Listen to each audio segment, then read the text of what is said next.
Picture this. It's Sunday night. You have not done the thing. You know which thing. And so you say this sentence. I'll start on Monday. Monday comes, Monday goes. And then you say it again. I'll start next Monday.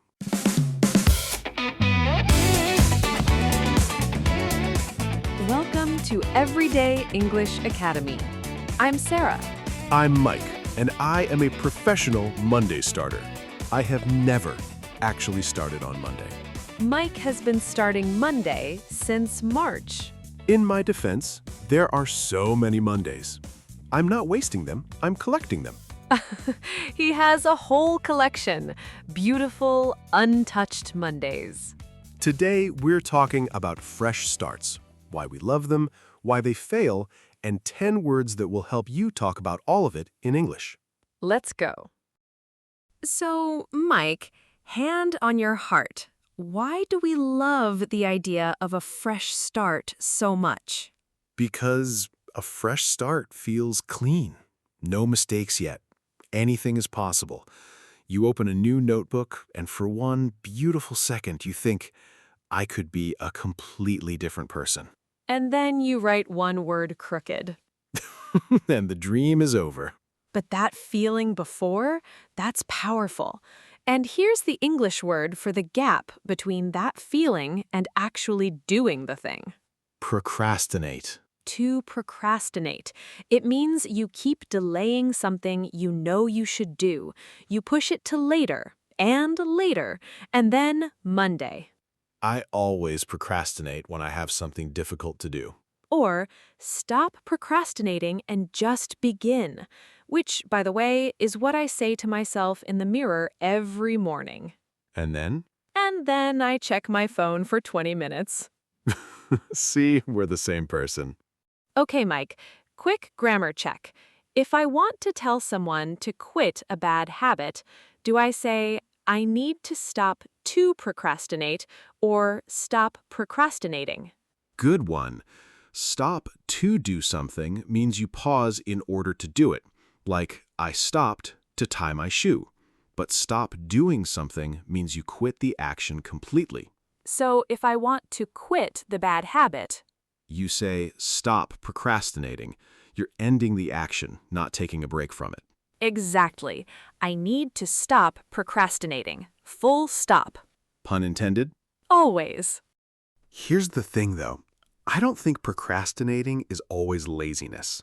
Sometimes you genuinely don't know where to begin, so you freeze. And when you finally try, you try to change everything at once. Oh, I'm guilty of this. New me, new habits, new kitchen, new personality. And by Thursday, Back to square one. back to square one. That phrase means you are all the way back at the very beginning. Every single bit of progress gone. I missed 2 weeks at the gym, and I feel like I'm back to square one. Or the project failed and we're back to square one. It's a deflating feeling. It is, but here's why it happens. Day one, you're a superhero. You wake up early, you exercise, you eat a salad, you read a book. Day one is magnificent. And then, by day 4, you lose steam. Lose steam. That means your energy and excitement slowly fade. You started fast, but now you're slowing down. Like a train. First, it's fast, fast, fast, then slower, then it just kind of rolls to a stop. I was so motivated at the beginning, but after a week, I lost steam. And then the whole plan just fizzles out. Fizzles out. I love this one. When something fizzles out, it doesn't end dramatically, it just quietly disappears, like a firework that doesn't quite work. Our weekend trip fizzled out when everyone canceled. Or his new exercise routine fizzled out after 3 days. 3 days. It's always 3 days. The law of 3 days. Somebody should write a paper on this. Okay, before we go any further, let's do a quick shadowing break. I'll say a sentence, you say it back out loud. Ready? I keep saying I'll start Monday.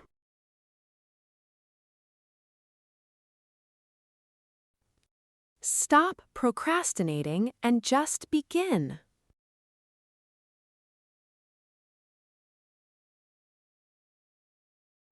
Let's test the waters first.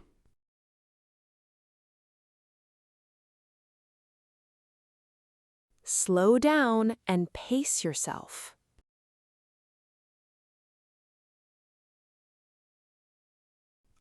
I need to prioritize my sleep.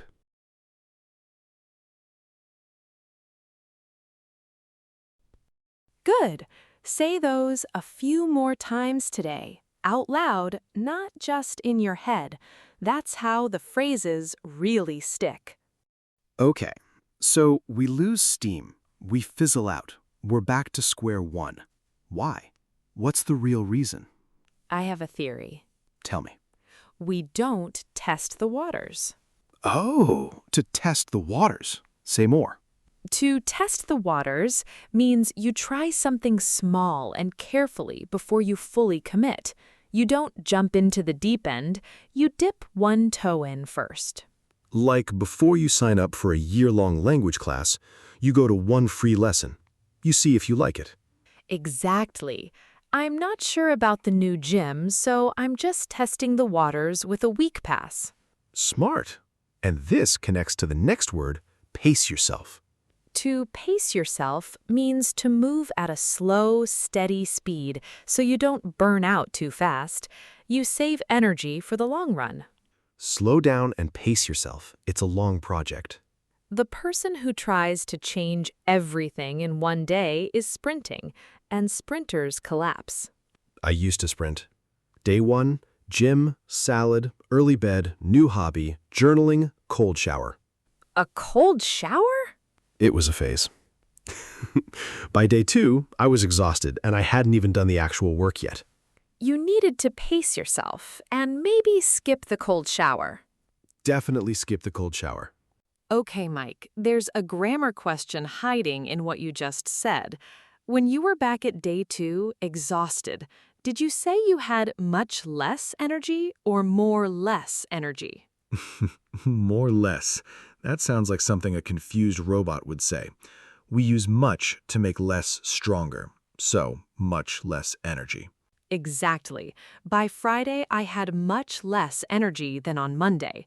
We never say more less. It's not real English. So, real advice. If someone actually wants a fresh start that lasts, what do they do? First, redefine what success looks like. Redefine. To redefine something means you describe it in a completely new way. You change what the word means to you. Because if your definition of success is perfect every single day, you will fail. So you redefine it. Success is going to the gym twice a week, not 7 times, twice. I had to redefine what a productive day looks like for me. Less pressure, more done. Second, you prioritize. To prioritize means you decide what is most important and you do that first. You don't try to fix everything at once. This month, I'm prioritizing sleep. That's it. Just sleep. One thing. Master that one thing, then add the next. I mean, I have so much things to do already. Mike, wait, is that even right? Much or many? Okay. Can I count things? 1 thing? 2 things? 3 things? Yes, so it's many. We use much for things you can't count, like water or stress. And you have plenty of both. I really do. Third, you actually tackle the hard thing. To tackle something means you face a difficult job directly. You stop walking around it and you go straight at it. I finally tackled the pile of emails I'd been ignoring for 2 weeks. Or, let's tackle the hardest task first while we still have energy. I like doing that before lunch. Everything after feels easy by comparison. That's actually really smart. Don't sound so surprised. And fourth, you streamline. To streamline something means you make it simpler and faster. You cut out the extra steps, the mess, the noise. You make the whole process smooth. I streamlined my morning routine. Now I'm never late. Because the complicated plan is always the one that fizzles out. Full circle. We love a full circle. So that's actually the whole formula. Redefine, prioritize, tackle, streamline. 4 steps. That's it. Which gives me an idea. Let's go back through everything we talked about today, all 10 words. One more time, but quickly. I'll give you the situation, you give me the word. Let's do it. If you keep pushing something to later and later and later, you're doing what? You're procrastinating, and I am the world champion. And when all your progress disappears and you have to begin again from zero? You're back to square one, the saddest place in English. Before you fully commit to something new, what's the smart move? Test the waters. Try a little bit first, 1 toe in. You start a project with huge energy, but by week 2, it's fading. What's happening? You're losing steam. The train is slowing down.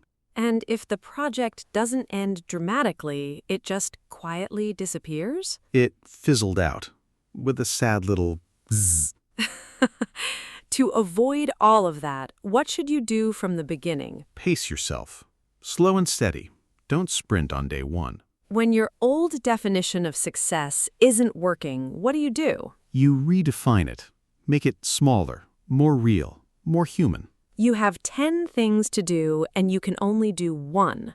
What's the skill? Prioritize. Pick the most important thing and start there. When you stop avoiding the hard thing and actually face it head on. You tackle it, finally. And when you take your complicated, messy plan and cut it down to something clean and simple. You streamline it, and suddenly the plan actually works. 10 words, all yours now. And here's your challenge this week.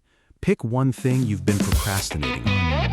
Test the waters. 15 minutes. That's all. Tell us in the comments what you're going to tackle. 1 sentence in English is enough. And be honest, how many Mondays have you already collected? No judgment. We're all in the collection business. Subscribe to Everyday English Academy if you want more of this every week. And we will be here, ready when you are. Start small, pace yourself, and don't wait for Monday. You can start right now. Bye. See you in the next one.